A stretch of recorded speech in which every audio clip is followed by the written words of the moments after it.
6월 13일입니다. 점심 먹고 볼일 좀 간단하게 보고 들어왔는데 특별한 주제가 있어서가 아니라 여러가지 심란한 생각이 좀 있어가지고 영상을 켜고 촬영을 하게 되었습니다. 오늘 나갔다가 저는 이제 조경이나 이런 데 관심이 좀 많아요. 그래서 20대 초반부터 분재에 빠져가지고 한번 빠지면 또 이 제가 오타쿠 기질이 아주 강하다 보니까 낭떠러지에 매달려 가지고 자라고 있는 그 꼬불꼬불한 소나무를 캐기 위해서 낭떠러지에 매달려서 캐오기도 해보고, 또 해송을 캐기 위해 가지고 바닷가의 그 암벽에 또 그 매달려 가지고 그런 데는 이제 뭐 삽질이나 이 호미질 같은 것도 안 되고 꼬챙이로 이렇게 살살살 후벼가면서 파야 되거든요. 그런 짓도 해보고, 많이 사 모으기도 하고 많이 죽여보기도 하고, 실패한다고 하죠. 그렇게 많이 해봤습니다. 지금은 이제 그 정도는 아니고, 그때 동호회에 들어가니까 전부 아버지 뻘들의 어르신들이고 20대는 제가 최초라고 하더라고요. 전에는 어떻게 이런 데 관심을 갖게 됐노 하면서 어르신들이 다 놀라시던데, 그렇게 20대 때 보낸 적이 있습니다.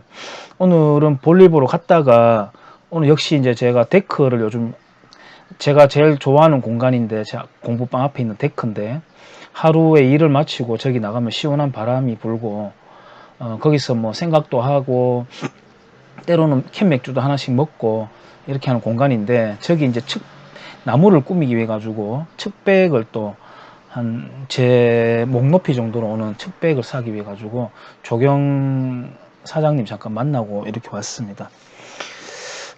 조경 사장님을 만나러 갔는데, 사장님이 마침 그때 펜앤드 마이크, 그러니까 정규제 TV를 보고 계시길래, 제가 어디서 음성이 익숙한 음성이 들려가지고 뭐 들으세요? 하니까 유튜브 그걸 듣는데요, 사장님이 부부가 같이. 그래서 제가 나도 그거 2012년부터 들었는데요 하니까, 야 애국자네 이렇게 이야기 하시던데, 뭐 동지감이 좀 느껴지고 반갑더라고요. 누가 듣기에는 유치해 보일지 모르겠는데 저는 참 반가웠어요. 그리고 볼일 보고 들어오는 길에 이 나무를, 요게 굉장히 작아요. 이게 측백입니다. 측백, 편백, 측백, 걔네들이 뭐 사촌지간이죠. 엑설런트라고 하기도 하는데, 요게 15,000원짜리인데 하나 사왔어요. 2개 사왔습니다. 화분 까만 것과 하얀 거. 제가 뭐 예전에 물고기 키우거나 또는 이제 이 화초를 키우는데 이런 데 관심이 되게 많았는데, 점점점 진화해 오면서 어떻게 되냐면, 물고기를 키우는 거는 관상어 조그만 거 키우는 게 아니고 나중에는 점점 크게 큰 걸 이렇게 키우게 되더라고요. 아프리카 메기 또는 뭐 우리나라 잉어 이런 것들 큰 걸 자꾸 이렇게 선호하게 되고, 나무도 뭐 다육이 같은 거 좋아하시는 분들도 있겠지만 나무도 저는 자꾸 큼직큼직한 걸 이렇게 선호하게 되더라고요. 물론 이제 그 위치에 따라 가지고 또는 용도에 따라 가지고는 이렇게 파란 것 조그만 것들을 쫙 이렇게 뭐 이렇게 해놓는 거, 그런 것도 효과가 있겠지만은 그렇게 되고, 특히나 요즘에는 이렇게 겨울 아기를 잘하는 강인한 애들 있잖아요. 이런 애들한테 제가 굉장히 끌리고 있습니다. 그런 걸 봤을 때 저는 이제 심리에 상당히 관심이 많고, 또 나름 심리에 관련된 내공도 좀 쌓았다고 생각은 해요. 그냥 자칭일지 모르겠는데, 그래서 제가 왜 이런 나무를 좋아할까, 제 심리를 이렇게 들여다보니까, 내가 강해서 이런 나무를 선호하는 게 아니라 내가 약하기 때문에 더 강인하게 살기 위해서 끊임없이 의지를 끌어내고 있는 중이구나. 그러니까 이런 나무까지도, 식물까지도 이런 종류를 좋아하게 되는구나. 그러니까 역설적으로 나는 아직 약하구나, 이런 이제 생각을 하게 됐습니다. 제가 왜 심란했냐 하면, 이거는 우울증은 아닌 것 같은데, 아까도 그렇지만은 잠깐 집에 물건 가지러 갔는데 옛날 사진이 하나 떨어져 있더라고요. 그러니까 가족 사진인데 제 애들하고 이렇게 이놈들은 이제 뭐 3학년, 6학년 이렇게 컸습니다만은 걔들이 더 어릴 때 일본에 여행 갔을 때 찍은 사진이던데 이렇게 왜 햇빛에 찡그리면서 특유의 이렇게 막 그냥 자연스러운 그냥 좀 어떻게 보면은 시간 지나서 보면 촌스러운 장면들인데 너무나도 그 애틋한 기억들, 추억들이 떠오르면서 순간 눈물이 좀 났어요. 그래가지고 그렇게 울면서 나갈 수는 없으니까 한참 이제 거실에서 한 10분 정도 이렇게 마음을 다시 가라앉히고 나갔는데 제가 움직이면서 왜 그럴까, 내가 왜 이럴까 하니까 뭔가 걱정거리가 되게 많다는 생각이 들고 그 중에 하나는 내가 하고 있는 일에 대해서도 늘 저는 뭐 제 능력이 갑이라고 생각하지 않기 때문에 늘 불안하고 그렇습니다. 그런데 그것도 그렇지만은 좀 더 크게 보자면 내가 아둥바둥 살아가는 것과 달리 큰 그림에서 국가가 이렇게 기울어 가면은 다 소용없다는 생각이 또 다시 들면서 기분이 참 거기에서 내가 많이 다운돼 있구나. 괜찮아. 우리나라 좋아질 거야 라고 뭐 희망 고문이라고 할까요? 이렇게 스스로 이렇게 많이 생각을 하려고는 하지만 또 남한테도 걱정 마세요. 잘 될 겁니다 하고 특히 어르신들하고 대화하면 되게 걱정 많이 하시는데 그런 이야기 많이 하는데 그렇지만 한편으로는 이거 쉽지 않겠는데 야 이거 정말 쉽지 않겠는데 이런 생각을 요즘 많이 하고 있는 것 같아요. 제가 좋아하는 가수 중에 임창정이 있는데 임창정의 소주 한 잔 뭐 이런 노래들 제가 되게 좋아해요. 좋아하는데 임창정하고 친한 게 또 DJ DOC 걔들이잖아요. 걔들 완전 정치 가수 아닙니까? 근데 임창정은 그래도 정치적으로는 큰 뭐 드러내놓고 발언을 하고 이렇지는 않지만 그 사람들하고 친하긴 친하잖아요. 근데 만약에 임창정이라는 가수가 어느 때 갑자기 마음을 먹고 헷가닥 해가지고 물론 당연히 좌파 쪽이겠죠. 그쪽으로 어떤 뭔가 의사 표현을 했을 때 임창정 좋아하는 팬들은 다 그쪽으로 찍을 거 아니에요. 우리나라 사람들 이렇게 이야기하면 나는 더 깨어있고 다른 사람들 개돼지로 본다 그런 건 아니에요. 나도 포함해서입니다. 우리나라 사람들은 자기가 좋아하는 탤런트나 가수가 지향하는 정치 성향에 그대로 따라가잖아요. 왜 그런데 하면 나는 쟤를 좋아하고 쟤가 그 정치 성향을 갖고 있으니까 나도 그 정치 성향이야 하고 전혀 별개의 문제인데 논리적으로는 그렇게 쭉 끌려가는 거를 저는 많이 목격을 하고 지금 그런 것 때문에 나라가 이렇게 돼 있잖아요. 그래서 내가 좋아하는 가수들 노래들이지만 나라 꼬라지가 기울어 가는데 있어 가지고는 참 저런 것도 안 좋을 수도 있겠다. 참 문제다. 그래서 내년 총선은 지금 뭐 작년 지방선거 마찬가지고 내년 총선이 있을 것이고 그 다음에 또 있을 것이고 뭐 총선 다음에는 또 뭐 개헌을 하려고 하겠죠. 헌법을 개정하고 정말 이 나라에 희망이 있을까 이런 생각을 많이 갖습니다. 뭐 신앙을 가지신 분들은 신앙인들은 또 기도로서 또 뭐 해야 된다 이렇게 말들을 하긴 하시는데 뭐 저도 공감을 합니다만은 굉장히 쉽지 않을 거라고 생각해요. 그러고 나서 이제 이렇게 나오는 길에 보니까 제가 새 들어있는 태권도장은 2층인데 1층에 상가들이 이렇게 쪼개져 있는데 상가의 사람들이 이렇게 몇 명이 수군거리길래 들어보니까 이 건물주가 또 새를 조만간에 임대료를 올리려고 한다고 하는 이야기를 들었습니다. 그걸 듣고 제가 느끼는 바가 많았어요.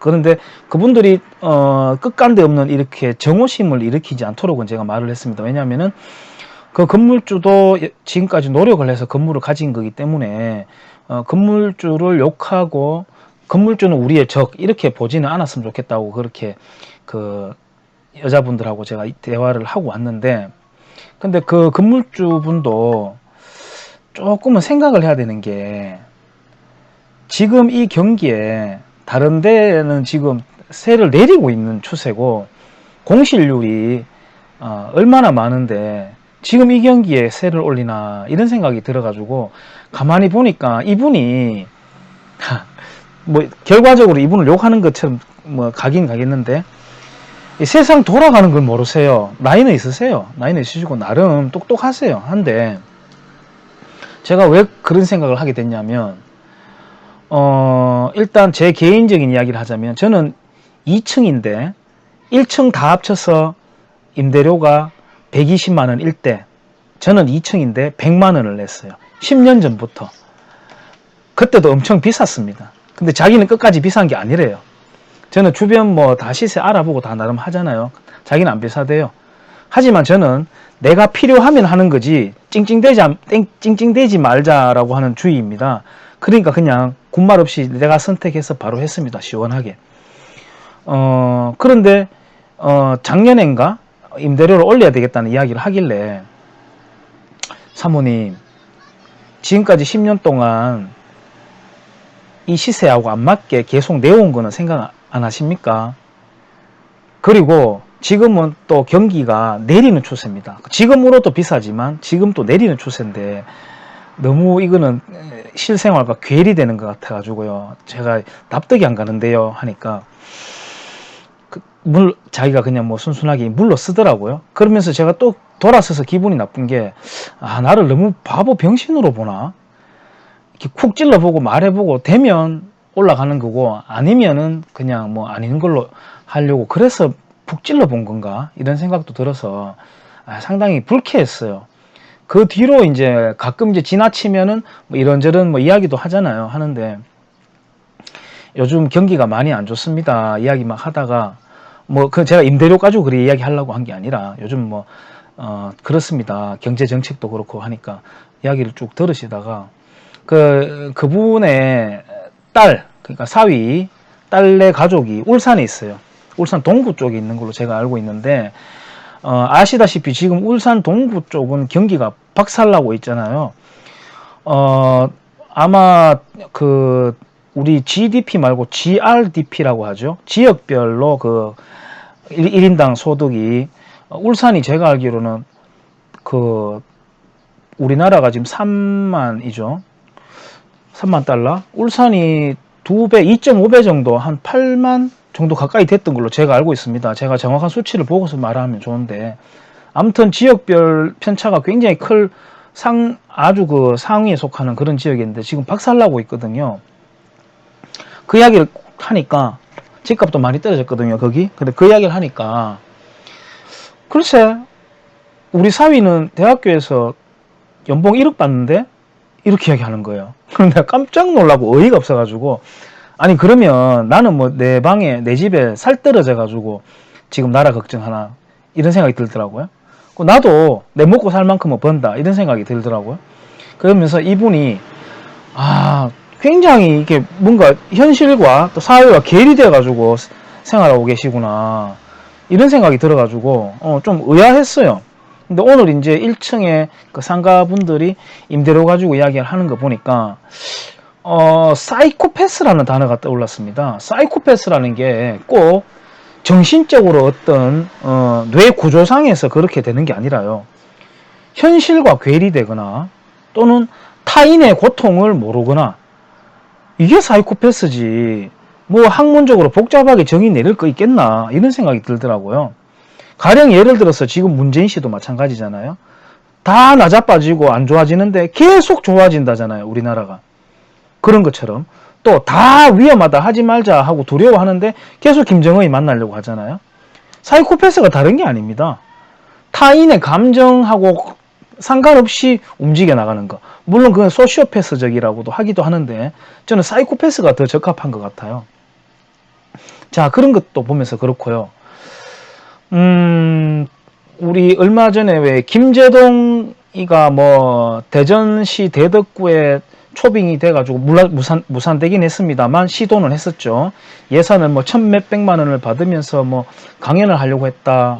뭐 그거 아니라도 지금 김제동은 KBS에서 이제 고액의 출연료 받으면서 이제 프로그램 하나 맡아고 하는데 저는 그거 한 번도 안 봤습니다. 또 근데 오늘 보니까 신문을 보니까 이미 전라도 지역인가요? 제가 충청도 지역인가요? 제가 기억이 가물가물한데 이미 그렇게 강연을 계속 고액으로 하고 있었더라고요. 근데 김제동은 죄가 저는 하나도 없다고 봅니다. 김제동은 오히려 이런 질책에 대해서 굉장히 억울하다는 것에 저는 동의를 해줘요. 왜냐하면은 김제동이라든지 장하성이라든지 박영선이라든지 이런 자들은 정말 시장 경제를 잘 아는 사람들이에요. 그리고 자본주의를 정말 잘 알고 신봉하는 사람이에요. 김제동도 그랬잖아요. 어떤 프로에 나와가지고, 그건 제가 직접 본 건데, 누가 내보고 뭐 빨갱이라고 하는데, 근데 빨갱이 맞다! 뭐 이러면서, 내가 농협을 이용하는 농협 고객인데 말이지. 컸고 막 이렇게 이야기 하더라고요. 그런 거, 걔는요, 자기 돈 벌면 은행에 넣고, 이자 타묻고, 뭐 다른 또 투자도 하고, 예, 잘 나갑니다. 잘 나가요. 작년인가요? 그 울산에 아마 뭐 말하자면 토크 콘서트죠. 이거 입 털러 오는 거. 입 털러 오는데 거기 뭐 알석이 8만 원인가요? 아마 했던 걸로 제가 알고 있습니다. 그런데 꽉 찼어요. 꽉 찼어요. 특히 30대 여성들, 젊은 주부들 층으로 꽉 찼어요. 재밌다고 깔깔거리고 넘어갑니다. 좋다고. 김제동이가 헌법 해석하는 강의 들으러도 여자들이 꽉 차요. 김제동은 그러니까 자유로운 선택을 받는 이 자본주의 원리에 따라서 살고 있는 겁니다. 그럼 김제동 같은 사람들이 인기가 있다는 거는 우리 국민들이 그 수준이라는 거잖아요. 그래서 탓할 게 없어요.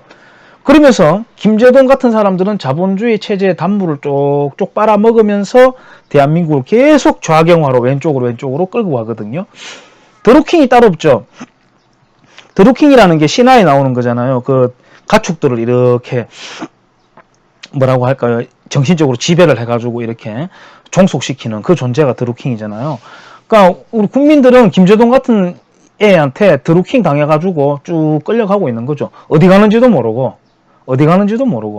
심지어는요, 우리가 보통 개돼지라는 표현 많이 쓰는데, 개, 돼지, 소도, 자기 죽을 날이 되면 알아요. 저는 직접 보기도 했고요. 우리 소 팔려갈 때 또 개를 예전에는 집에서 때려잡아 먹기도 했거든요. 이게 알아요. 알고 소도 도축장에 들어가려고 이제 차에 싣고 가잖아요. 그럼 도축장에 도착을 딱 해서 차에서 내리려고 하면 안 내리려고 해요. 그래서 정말 어른들 힘센 장정이 몇 명이 붙어서 끌어내리고, 소는 똥 막 싸고 무서워하면서 오줌 똥 싸면서 낑낑대면서 막 그 울부짖으면서 안 내려오려고 하고 막 그래요. 자기 죽는 걸 아는 거죠. 이렇게 개, 돼지, 소도 알아요. 어떻게 하면 자기가 죽는 곳인지를. 근데 우리라고 또 표현할게요. 우리 한국인들은 아나요? 몰라요. 아까 제가 건물주 이야기를 했는데, 저는 사실 제가 제 소유의 건물 하나 있습니다. 물론 어렵게 마련했지만 있고, 또 제가 세를 얻어가지고 쓰기도 해요. 그래서 저는 세를 얻는 세입자의 마음, 그 다음에 제가 세를 주는 건물주의 마음까지도 어느 정도 균형 있게 느끼고 있다고 생각합니다. 현실 속에서, 지금 살아가 있는 현실 속에서. 그런데 어느 정도는 알고 합리적으로 가격을 책정을 해야 될 거 아니에요. 근데 아침에 일어나면 골프 치고 갔다 오고 목욕탕 갔다 오고 자기 또래에 있는 사람들끼리, 보통 이제 사회의 어떤 지위나 생활 수준에 맞는 사람끼리 올리잖아요. 그러니까 여기 있는 사모님도 또 그런 분들하고 올리더라고요. 그러니까 주고받는 대화가 뭐 늘 그런 거니까 모르는 거예요. 그 밑에 바닥에 그 한 달락 밑에 있는 사람들의 삶을. 그분도 옛날에는 물론 이제 세를 얻었고 젊은 시절에는 고생을 하면서 살았겠지만, 인간은 망각의 동물 아니겠어요? 몰라요. 그러니까 그런 부류. 그러니까 우리가 어떻게 보면 강남 좌파라고 하는데, 강남 좌파 부류는 아닌 것 같아요. 그분은. 내 친구 중에는 지 돈으로 한번 살아본 적 없이 부모 스폰으로 잘 나가는데, 서울에 촛불 집회 열릴 때 또 거기 나가가지고 뭔가 이렇게 숭고하게 바라보는 그 현장에서의 사진을 턱 찍어가지고 카톡에 아직까지도 올려져 있더라고요. 그런 부류들. 그거는 완전히 강남 좌파인 거죠. 뭐 또 와인 좌파라고 하죠. 캐비어 좌파. 그런 부류들. 그 다음에 그 김재도이 같은 애들한테 재밌다고 끌려다니는 그런 사람들. 야, 그래서 제가 보면 일상에서 희망이라고는 하나 찾아볼 수가 없어요. 그러다 보니까 제가 굉장히 걱정에 쌓여 있고 약간 우울감이 깔려 있는 것 같아요. 그래서 그 가족들이 가족 사진, 옛날 그 사진, 추억의 사진을 보면서 걱정이 앞서니까 이놈들이 얘들이, 내 자식들이 정말 커나갈 세상이 제대로 될 수 있을까. 또 나도 역시 두렵고요. 저도 늙은 사람이 아니잖아요. 세상 하지갈 나이는 아직 아니니까 내 자신도 일단 처해질 상황이 두렵고, 그래서 조금 우울감이 깔려 있는 것 같아요. 그러다 보니까 요즘 운동도 더 많이 해요. 달리기 특히 또 많이 하고 좀 우울감을 떨쳐버릴 수 있도록 이렇게 많이 하긴 하는데, 그래서 좀 견디고 하는 것 같습니다. 신문을 보면 볼수록, 책을 보면 볼수록 자꾸만 좌절감으로 간다는 느낌은 좀 있어요. 근데 우리가 회의적 낙관주의자라는 말도 있고 뭐 그런 말이 있는데, 걱정스럽지만 좋아질 거라고 생각을 해야 되겠죠. 왜냐하면은 안 좋아질 거라고 생각해서 좋아질 것도 없고, 또 좋아질 거라고 생각해서 또 나쁠 거는 없잖아요. 그래서 그런 마음을 먹어야 되겠다 하고 다시 다짐해 보면서 잡담 영상을 한번 찍어봤습니다. 제목은 김제동은 죄가 없다, 뭐 이렇게 한번 달아보겠습니다.